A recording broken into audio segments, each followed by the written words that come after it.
Good morning dear students. ATS school Bansur द्वारा संचालित कक्षा 11 की जीव विज्ञान विषय की ऑनलाइन कक्षा में मैं महासिंह नाहरवाल आप सभी का स्वागत करता हूं एक नए वीडियो के साथ। प्यारे विद्यार्थियों, पिछले वीडियो में हमने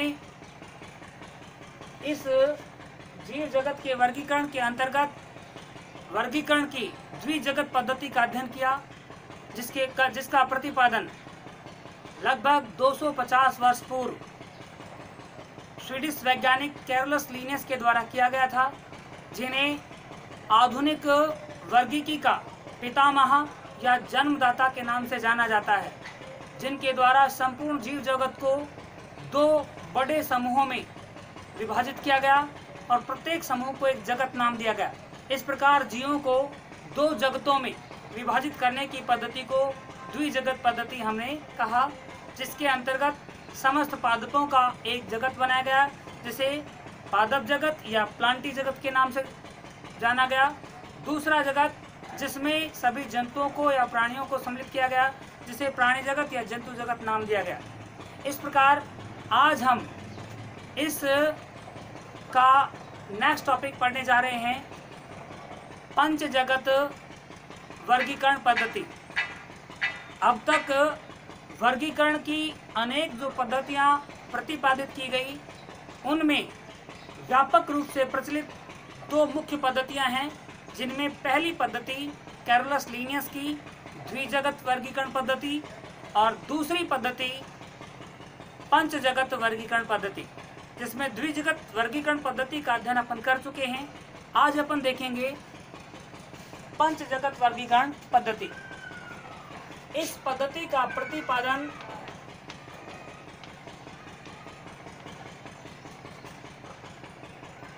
सन 1969 में 1969 में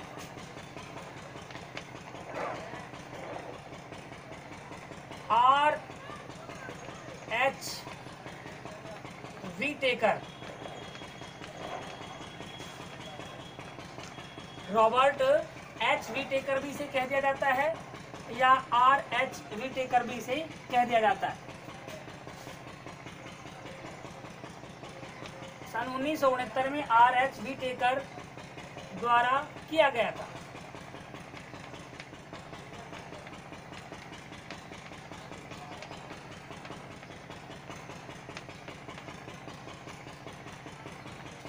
इसके अंतर्गत इन्होंने क्या किया, इन्होंने पृथ्वी पर पाए जाने वाले सभी जीवों को उनके गुणों या लक्षणों में समानताओं के आधार पर 5 बड़े समूहों में विभाजित किया।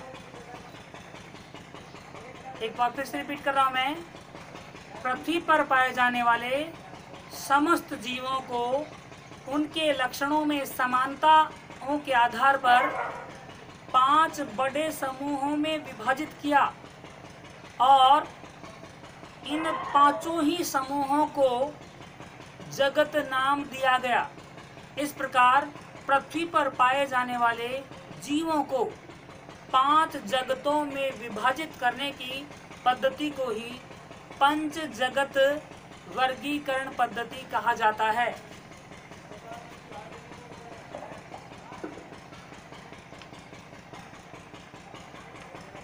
सभी जीवों को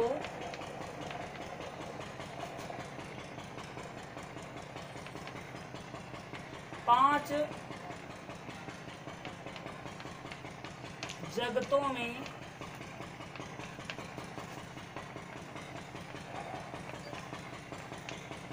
विभाजित करने की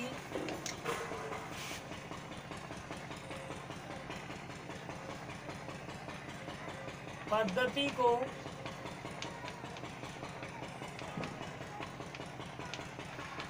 वर्गीकरण पद्धति कहते हैं। पद्धति को पंच जगत वर्गीकरण पद्धति कहते हैं।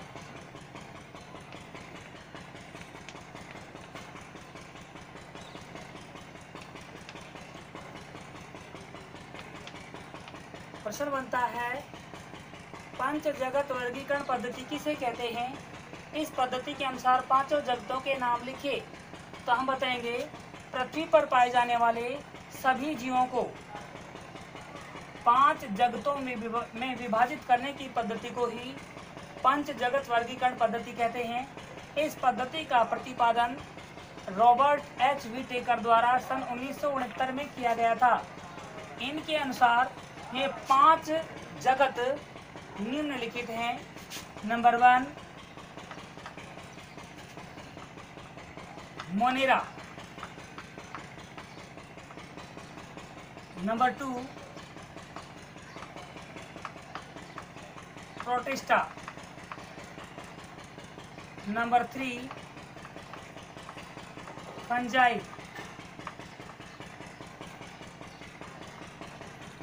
Number 4 Plantae, number 5 animalia.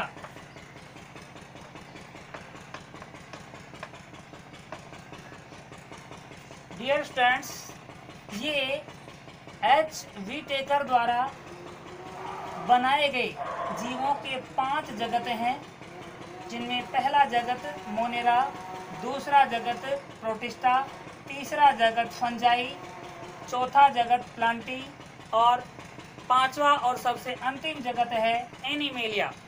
इस प्रकार इन 5 जगतों के अंदर पृथ्वी पर पाए जाने वाले समस्त जीवों को उनके लक्षणों की समानताओं एवं असमानताओं के आधार पर विभाजित किया गया, अर्थात गुणों में भिन्नता होने पर जीव को दूसरे जगत में रखा गया।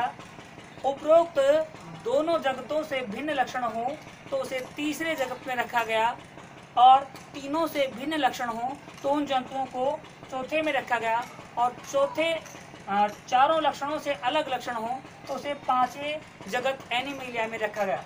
और प्रत्येक जगत के गुण या लक्षण हैं, विशिष्ट होते हैं, विशेष होते हैं, जिनके आधार पर ही जीव को किसी जगत विशेष से पृथक करके दूसरे जगत के अंतर्गत सम्मिलित किया जाता है। इस प्रकार आज हमने पंच जगत की अवधारणा के अंतर्गत यह समझा है कि पंच जगत वर्गीकरण पद्धति किसे कहते हैं। इस पद्धति के आधार पर आने वाले पांचों जगतों के नाम क्या हैं। पृथ्वी पर पाए जाने वाले सभी जीवों को 5 जगतों में विभाजित करने की पद्धति को पंच जगत वर्गीकरण पद्धति कहते हैं। इस पद्धति के अनुसार पांचों जगत निम्नलिखित हैं: मोनेरा, प्रोटिस्टा, फंजाई, प्लांटी और एनिमेलिया। इस के अंतर्गत जीवों को जो वर्गीकृत किया जाता है उनमें मुख्य रूप से कुछ लक्षण हैं, जिन्हें आधार मान करके ये पांचों जगत अलग अलग बनाए गए हैं। वर्गीकरण के आधारभूत लक्षण यहाँ हम इस वीडियो में केवल उन्हें सामान्य रूप से समझेंगे और प्रत्येक लक्षण का विस्तृत अध्ययन नेक्स्ट वीडियो में करने वाले हैं। नंबर 1,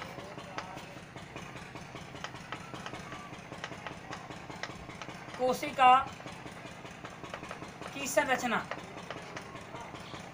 हर एक जगत में किस प्रकार के कोशिका वाले जीव को सम्मिलित किया गया है, वो कोशिका संरचना को आधार बनाया गया। इसके आधार पर जीव के शरीर में ये देखा जाता है कि केंद्रक और केंद्रक झिल्ली युक्त कोशिका पाई जाती है या नहीं। यदि नहीं पाई जाती है तो उन्हें प्रोकैरियोटिक कहा जाता है, और यदि पाई जाती है तो उन्हें यूकैरियोटिक कहा जाता है। इस प्रकार से प्रोकैरियोटिक कोशिका है या यूकैरियोटिक कोशिका है, ये देखा जाता है। नंबर 2,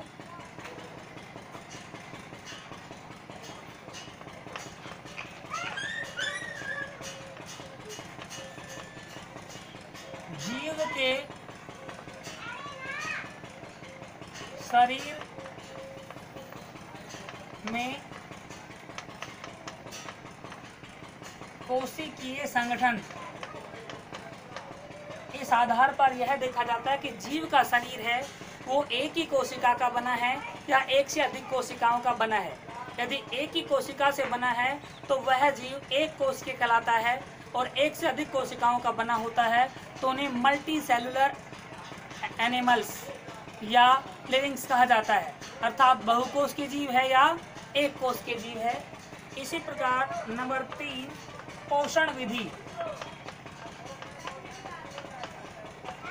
हम जानते हैं कि जीवों में भोजन को शरीर के अंदर ग्रहण करना पोषण कहलाता है, और अधिकांश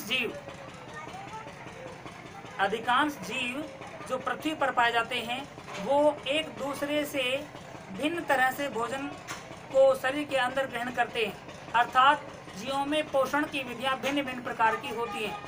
तो कुछ जीव अपना भोजन स्वयं फोटोसिंथेसिस यानी प्रकाश संश्लेषण की क्रिया के द्वारा बनाते हैं, तो उनमें स्वपोषण पाया जाता है, और जो जीव अपना भोजन स्वयं नहीं बना सकते, अर्थात जिनमें प्रकाश संश्लेषण की क्रिया नहीं होती, उनमें विषम पोषण पाया जाता है।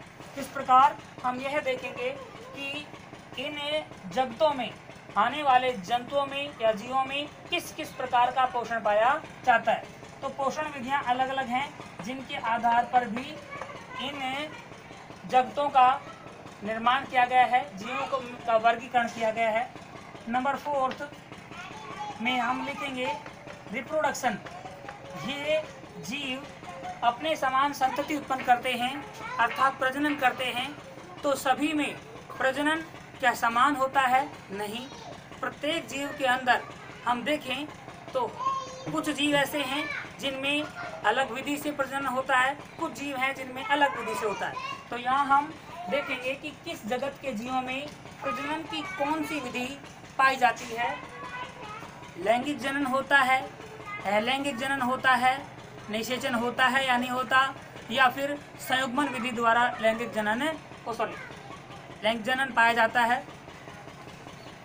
तो यहाँ जनन की विधि, और नंबर 5 पे है जातिवृत्त विकास।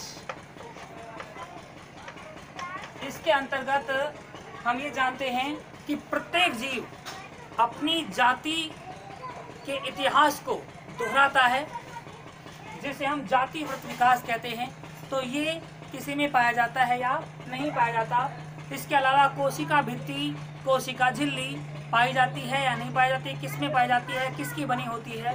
इन्हीं सभी लक्षणों को आधारभूत लक्षण बनाकर सभी जीवों को इन 5 जगतों में वर्गीकृत किया गया है।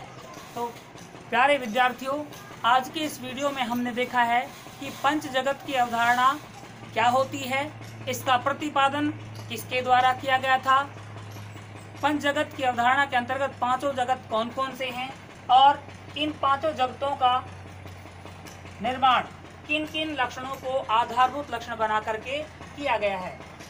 नेक्स्ट हम अगले वीडियो में समझेंगे। Thank you.